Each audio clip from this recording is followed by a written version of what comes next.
kadang tidak seberat yang dialami oleh Nabi Shallallahu Alaihi Wasallam. Rasulullah Shallallahu Alaihi Wasallam mendawai kerabatnya di Taif, ini kerabatnya sendiri, dilempari batu. Saking kagetnya beliau balik dari Taif itu tidak sadar arahnya kemana. Ini Rasulullah yang paling sempurna akalnya, kebijaksanaannya, bisa seperti itu kondisinya, sampai berada antara dua gunung. Datanglah Jibril membawa malaikat penjaga gunung. Di laut. Ayo.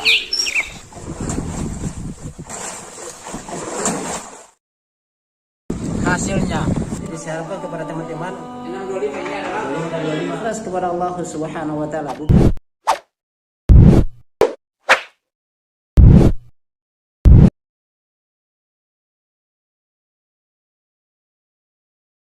Cermati fenomena sekarang ini Ustadz, di mana di seluruh Indonesia, hampir seluruh Indonesia itu Ustadz yang memiliki pemahaman salaf itu di beberapa daerah itu seakan-akan dipersempit gerakannya Ustadz.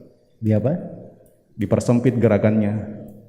Anggaplah misalnya beberapa masjid itu sudah ada beberapa memang instruksi bahwa di masjid ini dilarang untuk memberikan materi terkait dengan hal-hal yang berbau salafi dalam kurung Wahabi Ustaz.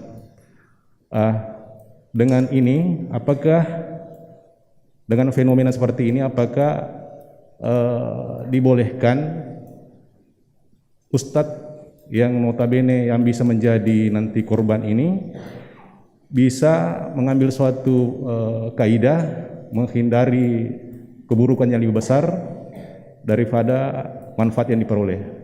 Anggaplah misalnya Ustadz, di beberapa daerah, anggaplah misalnya di Indonesia secara global itu terkait dengan hal-hal yang berbau tradisi yang oleh kita tak kenal sebagai tradisme atau misalnya bid'ahisme, di mana ini yang sangat menekan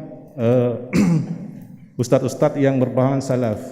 Nah, maksud Ana di sini apakah hal-hal yang terkait dengan budaya-budaya itu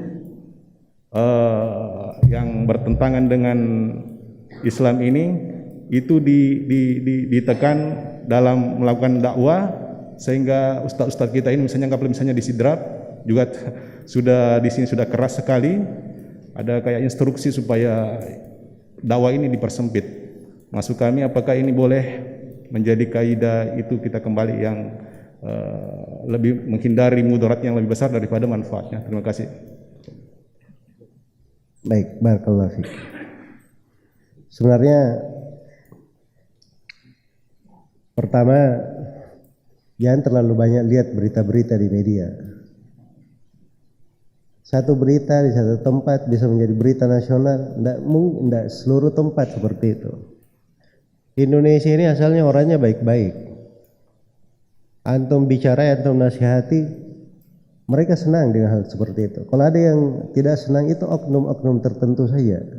Tidak dihitung, jangan lihat-lihat ke berita. Ya kalau antum tidak pernah baca berita, tidak pernah lihat berita, insya Allah tidak akan ada hal yang ribet rumit. Agama ini akan selalu ditinggikan oleh Allah. Walaqad sabaqat kalimatuna li ibadinal mursalin innahum lahumul mansurun wa inna jundana lahumul ghalibun. Telah tetap kalimat kami kepada hamba kami para rasul bahwa mereka akan selalu ditolong dan tentara kami akan selalu dimenangkan. Itu jaminan. Allah yang menjamin. Allah yang menjaga agamanya. Tidak perlu ada yang dikhawatirkan. Kemudian yang kedua, seorang itu kalau masuk di dalam dakwah itu adalah berbaik sangka, semangat kebaikan, bukan putus asa, semangat kebaikan. Jadi ada manusia menolak pun kita masih berbaik sangka. Iya. Hal yang kita temukan pun kadang tidak seberat yang dialami oleh Nabi Shallallahu Alaihi Wasallam. Rasulullah Sallallahu Alaihi Wasallam Mendawai kerabatnya di Taif, ini kerabatnya sendiri. Dilempari batu.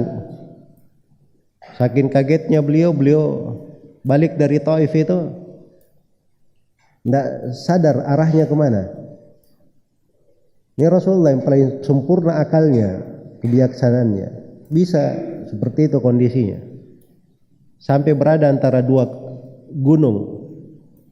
Datanglah Jibril membawa malaikat penjaga gunung. Jibril berkata, ya Rasulullah, malaikat ini sudah diperintah.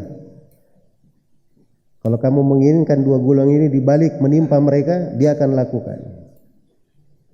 Tapi kata Nabi SAW, inni la arju ayakhruja min aslabihim may ya'budullaha la yusyrikuna bihi syai'an.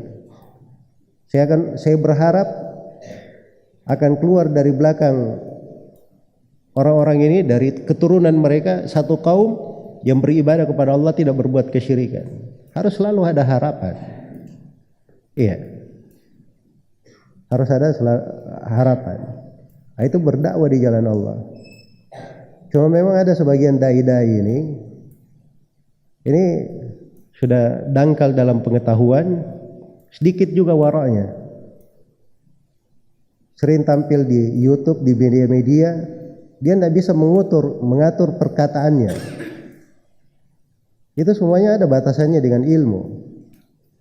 Kita juga jangan menjadi sebab orang itu terbakar. Karena kesalahan kita akhirnya yang lainnya jadi kena. Tapi seorang harus pandai mengukur. Itu ukuran ilmu. Ilmu itu membimbing. Kalau dia sudah jatuh dalam kesalahan ini, minta maaf, klarifikasi. Itu harusnya dia bertobat dengan baik. Dia perbaiki dirinya, dia tata dirinya. Jangan mencari pembenaran. Pada sebagian hal yang merupakan tradisi, tidak semua tradisi itu salah. Ada kebiasaan dibolehkan, tidak ada pelanggaran syariat dibolehkan. Ada dari kebiasaan yang menyelisih syariat, itu ada pembahasan. Menyelisihinya di mana, kapan menyelisihinya, masuk di dalam rincian. Ada hal-hal yang kalau akal manusia tidak sampai ke sana, kadang tidak cocok seorang itu masuk menjawab, berbicara di dalam hal itu. Sampai dia letakkan perkara-perkara yang membuat orang itu bisa paham. Iya. Itu ada etika-etikanya. Kalau etika-etika itu dijaga, maka insyaallah ta'ala akan baik semuanya.